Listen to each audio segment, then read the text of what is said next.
Hey guys, this is second day of 90 day study blog challenge. तो सवेरे ना उठने का मन होते हुए भी किसी तरह मैंने उठा और उठकर मैंने ये बुक पढ़ना शुरू किया, जो कि चाणक्य इन एवरीडे लाइफ। ये मेरे कोर्स की बुक नहीं है, लेकिन फिर भी इसमें बहुत अच्छे अच्छे वैल्यूएबल लेसन्स हैं। स्टार्ट करने वाले हैं चैप्टर 2। चैप्टर 1 हमने कल फिनिश कर लिया था। चैप्टर 1 के मैंने नोट्स भी बना लिए थे। तो चलिए चैप्टर 2 को पढ़ना शुरू करते हैं। और मैं पढ़ने के साथ साथ में जो इंपॉर्टेंट पॉइंट्स हैं उनको पेंसिल से अंडरलाइन भी कर रहा हूँ, ताकि मैं बाद में इसे वापस से गो थ्रू हो सकूँ। किसी भी एक बुक को पूरी तरह से समझने के लिए उसे 1 से 2 बार पढ़ना ज़रूरी होता है। पहली बार तो आप जब उसे नॉर्मली पढ़ते हैं वो, लेकिन दूसरी बार जब आप जो हाईलाइट्स किए हुए रहते हैं पॉइंट्स को, उसको वापस से पढ़ने से काफ़ी अच्छे से वो चीज़ आपके माइंड में पूरी बैठ जाए। इस बुक में दोस्तों बहुत सारे इंपॉर्टेंट लेसन्स हैं। मैंने कल एक इसमें से बहुत अच्छा एक पॉइंट पढ़ा था, जिसमें तो ये था कि जो भी अलार्म क्लॉक होते हैं वो 2 तरह के होते हैं, एक तो एक्सटर्नल और एक तो इंटरनल। तो एक्सटर्नल तो वो जो कि हम लोग डेली लाइफ में यूज़ करते हैं, लेकिन हमारे बॉडी में भी एक अलार्म क्लॉक होता है। अगर हम उसका यूज़ करें तो भी वो हमें बहुत जल्दी उठने में मदद कर सकता है। जैसे कि इसमें चाणक्य ने बताया था एक बात कि आपको जब भी ऐसे सुबह उठना हो तो आप अपने मन में ये चीज़ सोच के सो कि मुझे कल सुबह इतने बजे उठना है। जैसे मुझे कल सुबह 5 बजे उठना है। जब आप ये चीज़ अपने सबकॉन्शियस माइंड में बार बार इसको बोल लोगे ना 2-3 बार सोने के पहले, तो वो चीज़ कहीं ना कहीं आपके दिमाग में सेट हो जाती है और कई बार आप देखोगे कि आप एग्जैक्टली 5 बजे ही उठ जाओगे। और मैंने कल इसे ट्राई भी किया और ये वर्क करता है दोस्तों। तो मैं यहाँ पर वापस से जो इम्पॉर्टेंट पॉइंट्स जो कि चैप्टर 2 में मिस हो गए हैं उसे मैं वापस से हाईलाइट कर रहा हूँ, और साथ साथ में मैं कुछ पॉइंट्स को जो कि बहुत ही इंपॉर्टेंट है उसे मैं अपने कॉपी में एक अलग पन्ने में लिख ले रहा हूँ, जिससे कि उस चैप्टर का एक पर्टिकुलर नोट्स बन जाए, जिससे कि मैं आगे जाके इसको रिवाइज़ कर सकूँ। और ये यकीन मानिए दोस्तों, ये बहुत आसानी से हो जाता है। और अगर कभी आपको वो चैप्टर वापस से देखने का मन करे तो आप सीधे उस नोट्स को प्रेफर कर सकते हो, और इससे आप वो बुक को वापस से पढ़ने का टाइम बचा सकते हो, और इससे वो चीज़ काफ़ी फास्ट हो जाती है। तो यहाँ पर मैं उसी चीज़ को आगे कंटिन्यू कर रहा हूँ। तो फाइनली हमारा नोट्स बन के रेडी हो गया है। तो ये कुछ ऐसा दिख रहा है। तो यहाँ पर देख सकते हो कि मैंने डिफरेंट चैप्टर्स के अलग अलग पॉइंट्स, जो मेन पॉइंट्स हैं, उसको नोट कर लिया है, और बुक के चैप्टर 2 को फिनिश कर दिया हमने यहाँ पर। और चैप्टर 3 भी मैंने साथ साथ में स्टार्ट कर दिया, और चैप्टर 3 के भी सारे नोट्स मैंने लिख लिए हैं। ओके, तो ये कंप्लीट हो गया है हमारा बुक वाला पार्ट। तो अब बारी है हमारे फर्स्ट स्लॉट की, जिसमें मैं लूसेंट बुक से एंशिएंट हिस्ट्री के टॉपिक्स को पढ़ूँगा। दोस्तों, मुझे एंशिएंट हिस्ट्री के जो टॉपिक्स मुझे इंपॉर्टेंट लगेंगे मैं उसको पढ़ूँगा, और साथ साथ में उसके नोट्स भी बनाता चलूँगा। और जो वर्ड्स मुझे नहीं समझ में आएंगे उसके लिए मैंने फ़ोन से सर्च करके उसको अपने अलग कॉपी में नोट डाउन करता जाऊँगा, जिससे कि मुझे मेरे वोकैब भी स्ट्रॉन्ग होते रहें। तो इस तरह से जीके और वोकैब दोनों ही इससे पार्शली हमारा कवर हो जाएगा। मैं जीके जीएस को सबसे पहले दिन के शुरुआत में इसीलिए करता हूँ क्योंकि मुझे जीके पढ़ना बिल्कुल अच्छा नहीं लगता। तो इसलिए अगर आप कोई सब्जेक्ट जो आपको नहीं पसंद है उसे अगर आप सबसे पहले ही फिनिश कर लेते हो तो कहीं ना कहीं माइंड में एक रिलैक्स रहता है कि हाँ, मैंने ये कर लिया है, अब मुझे कुछ दूसरा चैप्टर्स पढ़ना है, कुछ दूसरे सब्जेक्ट्स पढ़ने हैं जो कि मुझे इंटरेस्टिंग लगते हैं। जैसे मुझे मैथ्स बहुत इंटरेस्टिंग लगता है, तो मुझे बार बार मन करता है कि मैथ्स ही पढूं, तो वो मैं उसको सबसे लास्ट में रखता हूँ। तो इससे ये होता है ना कि जब मैं लास्ट में थक जाता हूँ तो भी मैं वो मैथ्स का चैप्टर पढ़ लेता हूँ। लेकिन वही अगर मैं जीके लास्ट में रखूँगा तो वो मैं नहीं पढ़ पाऊँगा, क्योंकि मुझे लास्ट में जीके पढ़ने का मन ही नहीं करेगा, और जीके मुझे ऐसे भी नहीं पसंद। इसीलिए मैं उसे सबसे पहले रखता हूँ, ताकि मैं उसे सबसे पहले फिनिश कर दूँ और जीके से फ्री होने के बाद बाकी सब्जेक्ट्स को कर सकूँ। जीके मैंने 11 बजे पढ़ना शुरू किया था और अभी 11:15 बज चुके हैं। लिटरली मुझे टाइम का पता ही नहीं चला। और अभी देखिए दोस्तों, 12 बजने ही वाले हैं और मैं जीके का सेशन को 12 बजे के आसपास में एंड करूँगा। और 1 घंटे इस तरह से हमने पूरे जीके को दे दिया, और एक न्यू कॉन्सेप्ट्स को, जितने भी न्यू कॉन्सेप्ट्स थे उसको हमने जीके के सारे नोट डाउन कर लिए विद प्रॉपर नोट्स।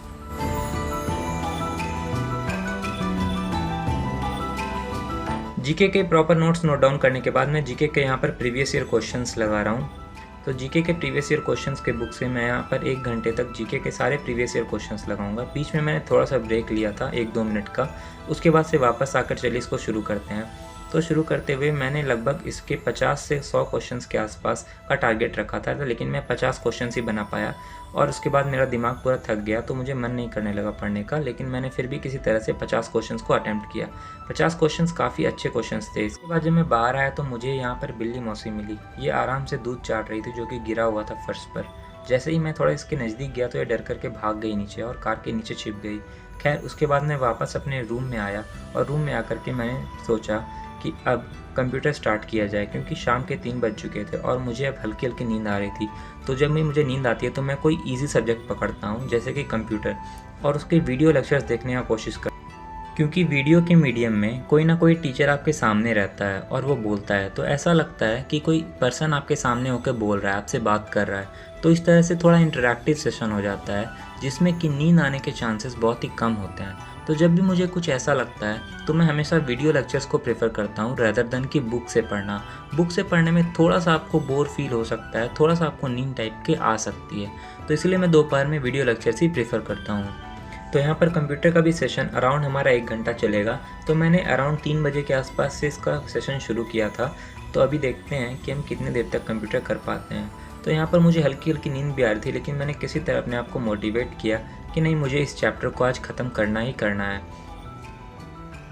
तो फाइनली तकरीबन 1 घंटा पूरा होने के बाद अराउंड 4 बजे के आसपास मैंने इस सेशन को एंड किया और अपने सारे नोट्स को एक बार गो थ्रू हुआ। तो इससे क्या हुआ कि मैं सारे नोट्स को एक बार अच्छे से रिवाइज़ कर पाया।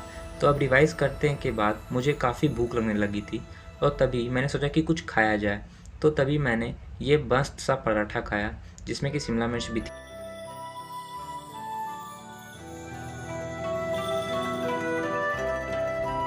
तो चलिए अब खा करके थोड़ी एनर्जी लेते हैं और इसके बाद नेक्स्ट चैप्टर को शुरू करते हैं और अपने नेक्स्ट सेशन को शुरू करते हैं। तो खाना पीना होने के बाद अब टाइम है सारे टेबल्स और फॉर्मूलेस को रिवाइज़ करने का।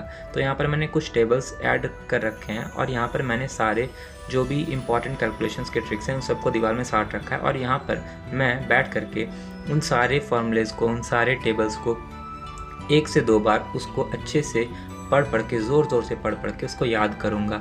मुझे टेबल याद करने में बहुत ज़्यादा परेशानी होती थी, मुझे याद ही नहीं रहता था टेबल, जिस कारण से मेरी कैलकुलेशन काफ़ी स्लो हो गई थी। तो इसीलिए मैंने सोचा कि क्यों ना इसको अपने दीवार में ही साट दिया जाए, ताकि मैं जब भी यहाँ पर पढ़ने बैठूँ तो इस पर मेरी नज़र जाती रही और ये मुझे याद हो जाए। और कहीं ना कहीं ये मुझे हेल्प कर भी रहा है दोस्तों। तो अगर आपको भी ऐसे कोई फार्मूला या कोई चीज़ जो याद नहीं रहती है तो आप उसे अपने दीवार पर चिपका सकते हो, जिससे क्या होगा कि आपको ये चीज़ याद हो जाएगी लॉन्ग टर्म में। कहीं ना कहीं जब आप उसे बार बार देखोगे, बार बार पढ़ोगे, तो वो कहीं ना कहीं आपके सबकॉन्शियस माइंड में सेट हो जाएगा और वो चीज़ याद हो जाएगी। तो उसके बाद ये कंप्लीट करने के बाद मैंने अपने मैथ्स के नोट्स उठाए और मैं मैथ्स के नोट्स को थोड़ा रिवाइज़ करने लगा, क्योंकि मैंने मैथ्स के चैप्टर्स को रिवाइज़ नहीं किया था। तो इसलिए मैंने सोचा कि क्यों ना आज प्रॉफिट एंड लॉस को रिवाइज़ किया जाए। तो रिवीजन मैंने थॉरोली करने के बाद मैंने सोचा कि अब जो है टेस्ट देने का सही टाइम आ गया है। तो इसके लिए मैं ऑलिव बोर्ड के मॉक्स लगाता हूँ, जो कि वीकली लाइव आते हैं।